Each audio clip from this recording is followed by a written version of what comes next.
Hello and welcome to another edition of Motor Cars Enthusiasts. Right off the bat on today's show, Audi showing off their first ever all-electric vehicle. Now, I know that they've built electric vehicles in the past, but they've always been limited production models and more of a design study or a test bed than what this particular vehicle, the E-Tron SUV, which is going to go up against the world's best. Now, this vehicle is going to slot right underneath the Q7 as far as size is concerned. And the vehicle's really got it where it counts. The 95 kilowatt-hour lithium-ion battery setup, along with 2 electric engines and all-wheel drive, will be able to propel you from 0 to 60 in just 5.5 seconds with a top speed of 124 miles an hour. In fact, this particular machine can actually tow up to 4,000 pounds using an optional towing package. This vehicle will be available in the second quarter of 2019.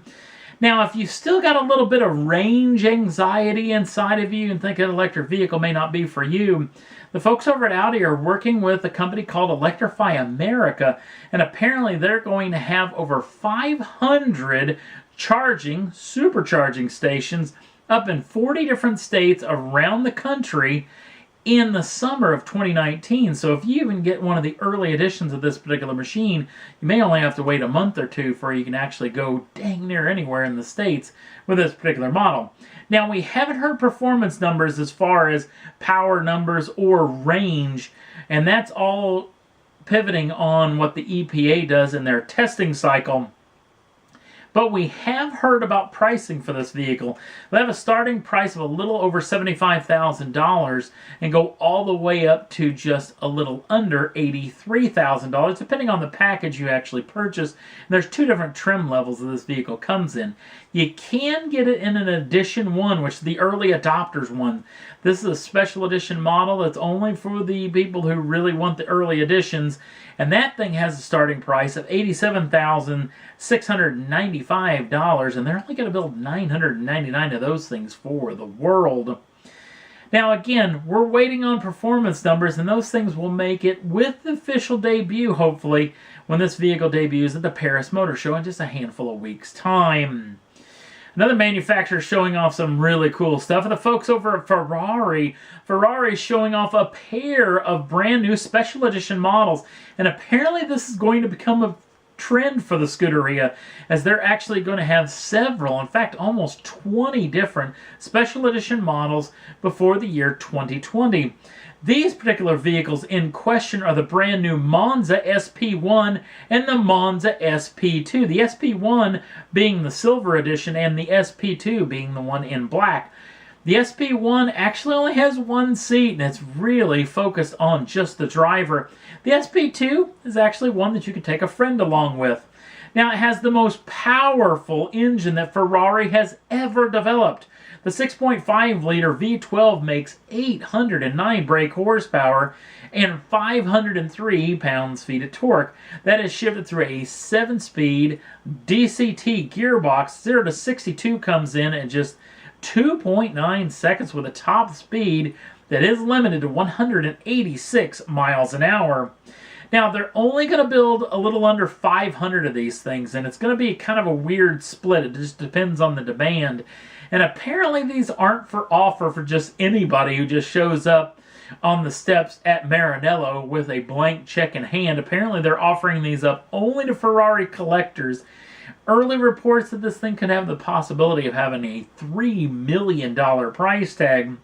Ferrari did have a little bit more to say about what's coming down the pike for this particular manufacturer, including a brand new sport utility vehicle / crossover. Yes, you thought that the hell had frozen over when the Cubs won the World Series last year. Sorry, Cubs fans.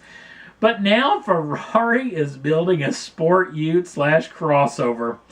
Now, this particular vehicle is going to be pretty interesting. It's going to be somewhat of a mid-mounted engine, even though the engine is going to be up front, but it's supposedly going to be behind the front axle, which does make it a midship vehicle.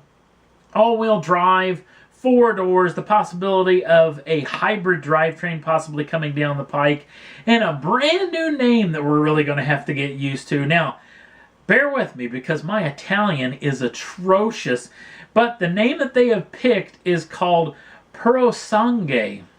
And I don't know if that's really right, but apparently that means thoroughbred in Italian, which is kind of makes a lot of sense for that particular machine. So cannot wait to see what Ferrari may have up their sleeve with a sport ute. But man, oh man, I can imagine how many people are crying, and there might be picketers, pitchforks, and torches heading as they march on Maranello to bang on the doors and demand an explanation for this particular deal. So we're definitely going to keep you in tune once we hear about more news about the Purosangue, which is probably not even close to how that thing's supposed to be pronounced. And last up on the list, let's talk about a little offering from AMG. Yes, it's apparently the least expensive AMG on the market, the brand new AMG A35. This vehicle's got a whole lot of boy racer, but it's really got some stuff where it counts as well. No big twin turbocharged V6, no big snarling normally aspirated V8. It gets a 2-liter turbocharged 4-cylinder, but it does make 306 brake horsepower, 295 pounds-feet of torque. That is shifted through a 7-speed dual-clutch transmission. The vehicle is all-wheel drive with a 50-50 power distribution split for the vehicle as well. 0 to 62 comes in at just 4.7 seconds with a top speed, electronically limited to 155 miles an hour.